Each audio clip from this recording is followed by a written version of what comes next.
Magandang araw po sa inyong lahat mga kababayan at welcome back dito po sa ating munting channel Pinas News Review, kung saan re-reviewin po natin ang mga mahalagang balita dito sa Pilipinas. Mga simpleng komento sa mga issue dito sa Pinas. At eto nga mga kababayan, nako po, just in breaking news, nabigla ang lahat. Former PRRD, bumwelta na. Nako, PBBM nabigla. Yan mga kababayan ang ating aalamin at bibigyan ng komento mula po ito kay Balitang Pinoy TV. Nasa description po ang full video link ng video nito. Subscribe na po kayo. At kung bago ka pa lang at di pa po nakapag-subscribe sa ating munting channel, please don't forget to subscribe. At i-click na rin po ang bell notification para updated ka po sa lahat ng ina-uploads nating reaction video. At ito na nga mga kababayan, bago po ulit nating bigyan ng komento ang video ito, ma-share lang po ako sa inyo, no? Kasi etong gobyernong ito mga kababayan, no, ay lahat ginagawa para lang talaga, sabi nga ni Senator Bato, ay mapin down, no, itong si Pangulong Duterte. Ito po yung naging pahayag ni Senator Bato mga kababayan, no, patungkol po sa ginagawa ng ating gobyerno, no, na parang nakalimutan na ang sambayan ng tayo nakalimutan na tayo mga kababayan, no? Tayong mga maralita, dukha at ano pa mang tawag nila, di ba? Etong sabi ni Senator Bato. Yun ang pinagtataka ko, no? Itong gobyernong ito, bakit ganoon na lang sila makapag-focus ng resources nila against dating Pangulong Duterte? At saka ang kanyang mga kaalyado. Yan mga kababayan. Oo nga eh. Tama naman eh. Lahat po ng resources ng government ngayon nakafocus po dito kay Inday Sara, kay dating Pangulong Duterte, kung hindi naman kay Pulong, kay Baste, di ba? Roque, sino pa? Senator Bato, at marami pa pong iba. Di ba? Etong sabi pa ni Senator Bato, in their search na mapin down si Pangulong Duterte, nakalimutan na nila ang mga basic na pangangailangan ng taong bayan. Palakpakan po natin mga kababayan. Totoo po yan, no? Nakafocus na lang kasi sila lahat, no? Lahat ng connected. Alam niyo yung kay Alice Go? 'Di ba kino-connect pa rin nila 'yon? Doon kay Pangulong Duterte. Resources mga kababayan. Wherein yung taong bayan, yung sinisigaw, "Oy, nandito kami. Malulunod na kami dito." Sa sobrang mahal ng mga bilihin, 'di ba? Yung mga pinangako nyo, bakit, iba, kumakaway-kaway pa tayo, di ba? Yung mga pinangako nyo, bakit hindi nyo tinutupad? Bakit kayo nagsisinungaling sa taong bayan? Di ba? Resources. Dito tayo mag-focus mga kababayan sa resources na sinasabi ni Senator Bato. Ano ba itong mga resources? Una-una, yung mainstream media mga kababayan, hindi umiimik sa ginagawa ng gobyerno. Bagkus ay pinagtatakpan pa nila. Diba? Yung mga ginagawang kalokohan, korupsyon, yung mga inilalabas na dapat usisain nila, tanungin nila yung gobyerno, no, kung ano yung masasabi ninyo. Hindi, wala. Unlike po, no, kakaiba po ang mainstream media ngayon mga kababayan. Unlike po nung panahon ni dating Pangulong Duterte, no, kaunting PI lang, tatanungin ka na agad eh. Diba? Kaunting lang, diba? Tatanungin ka na kung anong masasabi niyo, sir, Mr. President. Dito tayo ulit sa resource, no? Media. Yung Congress, ginagamit nila. Diba? Sa paninira or pagbabatikos dito sa nakaraang administrasyon. Senado, ginagamit na rin, mga kababayan, diba? At maging yung mga local politicians na nakikita nilang pwedeng gamitin nila bilang propaganda dito sa mga Duterte, ay ginagamit na rin po nila. Yan mga kababayan. Maging yung mga departamento, di ba? Kanya-kanyang pagsasalita laban kay Vice President Sara Duterte. Di ba napapansin niyo po mga karabinay? Nakakatawa na nga lang eh. Obvious na po yung ginagawa nilang ano bang matatawag natin, political harassment ba ang matawag natin dito sa ginagawa nila kay Vice President Sara Duterte? Di ba? Iba't ibang departamento, kahit wala nang kahit hindi na connected, nagsasalita pa rin para lang ma-justify nila yung gustong ibig sabihin ng yung kanilang Panginoon, di ba? Talaga. Speaking of resources, at eto nga mga kababayan, yung sinabi natin kaninang Kongreso. Dito muna tayo sa Budget Secretary, mga kababayan. Nagsalita na rin, Malayo na ito. Pero bumibira pa rin kaya Vice President Sara Duterte. Tingnan nyo Budget Secretary Amina Pagandaman on Monday disputed Vice President Sara Duterte's claim that the 2024 General Appropriation Act GAA was mishandled, saying adjustment in budget proposal depend in Congress. Yan mga kababayan. Ano ba ang trabaho ng budget secretary? Di ba mag-prepare ng mga budget sa taong ito, di ba? Yang gagamitin ng budget. Yan lang po ang kung masasabi mong mishandle, it is not in your position na mami-mishandle mo, nagpe-prepare ka lang di ba? Yun lang.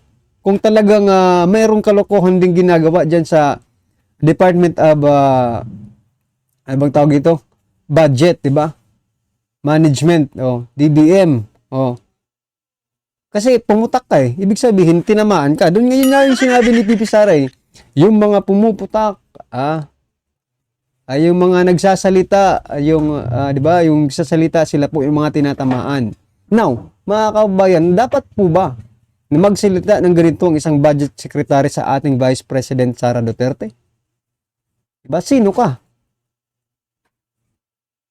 Mas may karapatan pang magsalita dito yung Commission on Audit.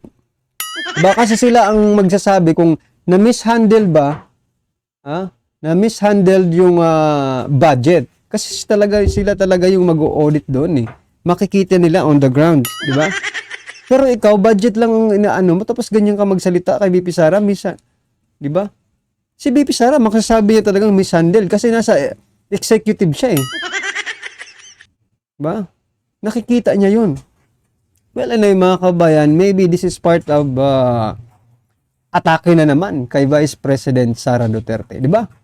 Ito naman. Speaking of COA, mga kababayan, itong Makabayan Black. Pasensya na, napapahaba tayo dito sa mga breaking news, no? Itong Makabayan Black, mga kababayan, nagmungkahi, naisubpina ang Commission on Audit na mag-release ng audit report, mga kababayan, ng confidential fund ng Vice President, at saka ng Department of Education noong 2022 at 2023. Pinangungunahan po yan ni Castro, Brosas, Raul Manuel at itong si Marikina Representative Kimbo, mga kababayan. Ito maganda sana to no? Talaga maganda ito kasi alam naman natin na naglabas na po ng report ang COA, pero bakit, mga kababayan, binubusisi na naman ng Makabayan Black? Hindi ba sila nahihiya dyan, mga kababayan? No? Ang Vice President, hinahanapan nila ng report. Pero sila mismo, hindi sila makapag-provide ng kanilang sariling COA report. Dapat sana hindi lang sa Vice President at sa Department of Education, no? Maganda to lahat, from the President down to the bottom, mga kababayan, ng mga department, lahat na, no? Congress, Senate, lahat, para maging patas, no? Kasi dapat questionan din bakit si BP Sara lang ang maglalabas ng audit report? Bakit, di ba? Bakit yung kay BP Sara lang ang ilalabas ng COA? We're in. Mas may marami pang malalaking kalokohan dyan. Hindi naman sinasabi na may kalokohan yung ginawa ni BP Sara kasi may report na nga. Bakit? Hindi isama dyan yung 5,500 flood control projects, no? audited report ng COA. Oh. Yung mga senador, kayong mga congressman, bago kayo magpalabas ng ganyan, siguraduhin yung malinis kayo. Ikaw nga si Franz Castro, convicted ka ng guilty ka, di ba? Convicted ka na ng child abuser. Pero bakit nandyan ka pa rin? Yan, yun dyan pa lang, yung credibility mo as a person, resource person, kung resource person ka man dyan, di ba? Malaking question mark na yan. Oh. At sana naman, kung papayagan po ito, no, ng komite na ilabas yung audited report na ni BP Sara, ilabas lahat from the president to the bottom, di ba? Malaki pong yan, malaki pong tulong yan. Para sa credibility ng mga politikong ito. At ito na nga mga kababayan, last na lang po ito bago natin na i-play yung video. Pasensya na po kayo kasi gusto ko lang ipanood dito sa inyo. Ito po ay Cebuano version ng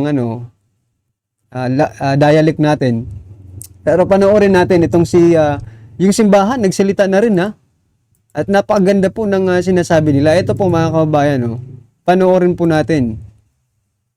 Isgot anang drogas gisayunan ka ana ngang nagdaha sa atong nasod nga mo na drogas. Ako di man lang sa kumutuo ana, di lang sa kumuingon nga sayop na unsay ti mailhan sa tao nga naay bisyo labi na ng drogas. Mao ni ang una timaan, maayo lang sa istorya way aging nindot, way maayong buhat. So yan mga kabayan, magaling lang sa magsalita pero kulang sa gawa. Yun, di ba? Tama? Pero pasultiha, makabuhig patay.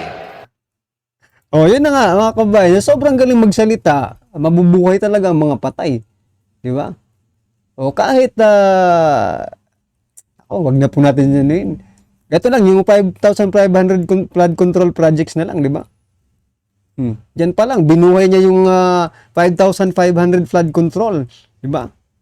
At at the end of the day, pinak-check. Ayun, wala pala di ba? Binuhay Ikaduha, particular kay kwarta. Hasta kung kwartas asawa, kawaton, or kwartas bana, kawaton. Bisag ikinahanglan para ipalit og bugas og tambal, kwaon pagyod. Porting kusuga mangawat, mga kawatan kaistanan. Ikatulo. Yan mga kabayan, naintindihan naman natin yung kawatan, di ba? Dito sa pangatlo. Kanina katapusan, pero di pa ni mo katapusan. Dali kay na silang maratol og mahadlok. Paranoid. Kasukan yung kab, kalagutan yung kab. Nganuan, aron di na ka magsigig atake nila. Hadlokon ka, hulgaon ka, iharas ka. Aron lang din aka musulti o bati nga ito nila. Kay hadlok man kayo na sila istoryahag bati. Paranoid. Siging hisgot anang. So yan mga kababayan yun, inaharas. Na-experience po ba natin sa gobyernong to yung sinasabi ni Father kanina? Di ba? May harassment, no? Mga magnanakaw. Yung pinakauna, ano ba yung pinakauna na sinabi kanina? Eto, play mo. Drogas, gisayunan ka ana, ngang nagdaha sa atong nasod. Nga mo na, drogas. Ako di man lang sa kumutuo ana, di lang sa kumuingon nga sayop na sa tao nga naay bisyo labi na ng drogas. Sige nga, mao ni ang una timaan, maayo lang sa istorya. Yun mga kabayan, magaling magsalita pero kulang sa gawa, kawatan, and nanghaharas yun mga kababayan. So yan po yung mga palatandaan para malaman kung ang isang tao ay nagdodroga. Yan mga kabayan. Ito na, sama-sama at sabay-sabay na po natin pakinggan, panoorin at bigyan ng komento ang video ito. Ito na po. Ako, abogado tayong dalawa. Hindi ko dinidepensa si Presidente Marcos. But kung ano yung hinihigop niya, kung talcum powder o ano, hindi na talaga. Again, I cannot judge. Narito ang Balitang Pinoy. Magandang araw sa atin lahat mga kababayan. Panibagong statement itong ating former President Duterte sa kanyang latest interview doon sa Davao, no? Sina Attorney Harry Roque, pati itong si Attorney Trixie. At magaling yung kanilang discussions, no? Sa lahat ng mga issues, sinagot na po ni former President Duterte. And talagang makikita nyo ang sobrang galing ng mga utak nitong mga attorney, no? Kasi lahat naman itong mga kaalyado po ni former President Duterte ay mga abogado at mga attorney po ito. Sina Attorney Trixie, attorney spokesperson Harry Roque, and especially si former President Duterte. Okay? So tumpak na tumpak, sapul na sapul itong mga answers po ni former President Duterte. Okay? So pakinggan natin yan. Dito yan sa ating vlog ngayon. Okay? Ayan. Bago ang lahat, para guys, okay, like and share, updated sa mga balita. Kagaya nito, breaking news. Ayan, thank you very much. Sa ating opinion, alam nyo guys, it's very important na sabay-sabay po tayo interview, no? Itong interview po ni former President Duterte, kasi marami tayong makukuha na mga aral at at the same time in abogado na perspective, okay? Lagi tayong mga nagko-comment sa mga issues, no? Bilang isang vlogger, pero iba talaga yung galing ng mga attorney, abogado, kasi meron silang pinanghawakan na mga legalities. Okay? So, sabay-sabay po nating ayan, okay na nga yung sounds eh. No, sabay-sabay po nating i-comment, i-react, gumawa sa opinion sa mga sasabihin po ng ating Pangulong Duterte. Okay? Marietta Fuentes, itong governor ng mga moderators present. Ayan.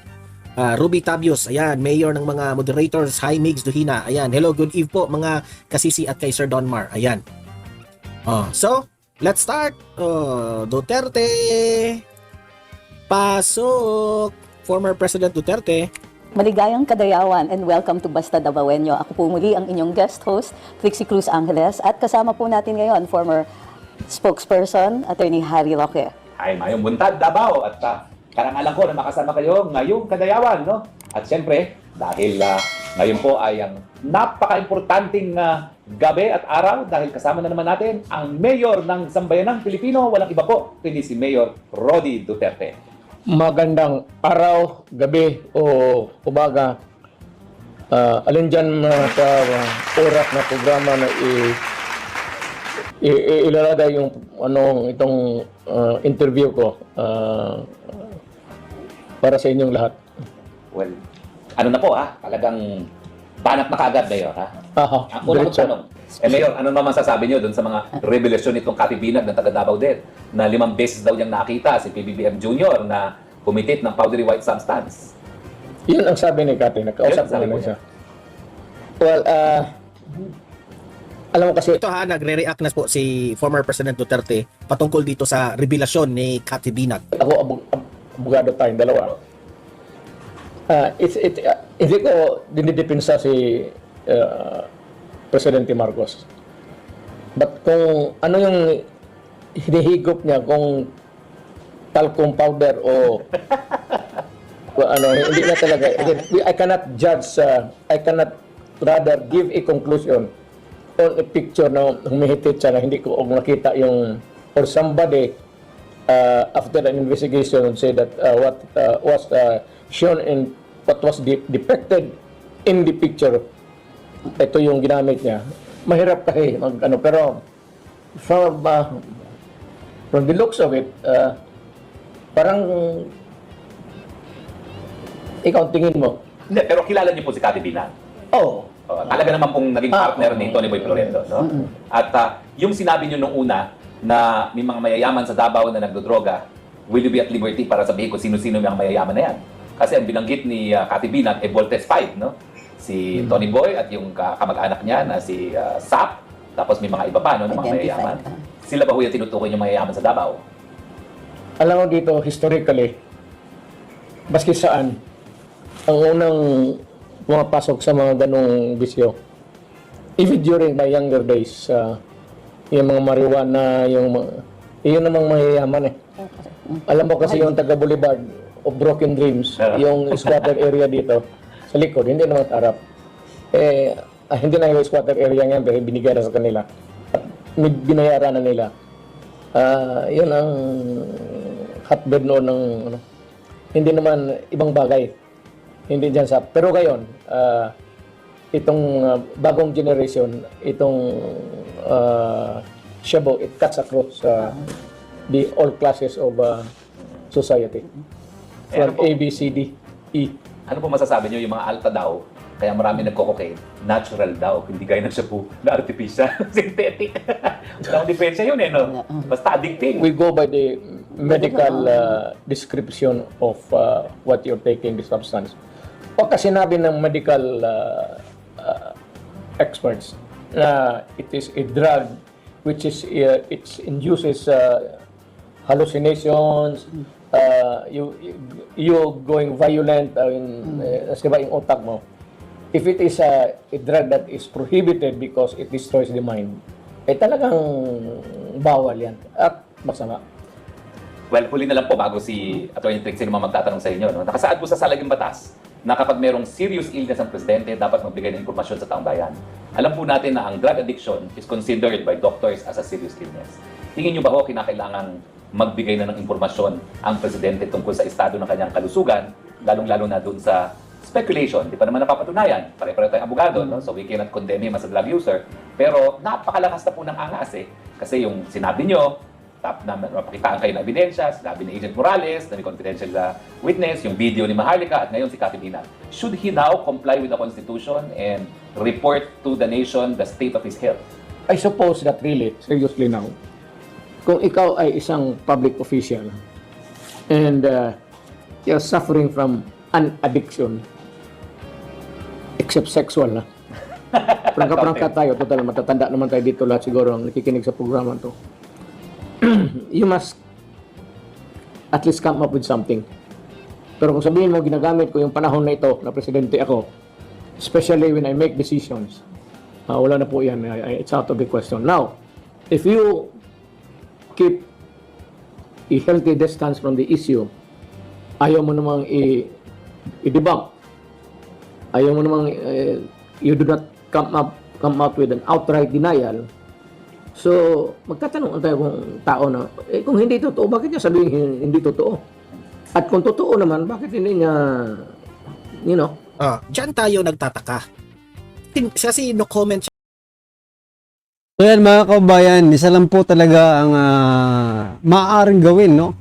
Kung di ang magpapulburon test para malaman ng taong bayan kung ikaw ba talaga ay still fit, no? Physically fit and mentally, di ba? Para mag-serbisyo sa taong bayan. Well, anyway, mga karibin natin, mga kababayan, ano man po ang inyong reaksyon patungkol po sa video ito, ay comment lang po sa baba para at least alam po ng ating mga kababayan ang inyong pong opinion patungkol dito. Right? Maraming salamat po.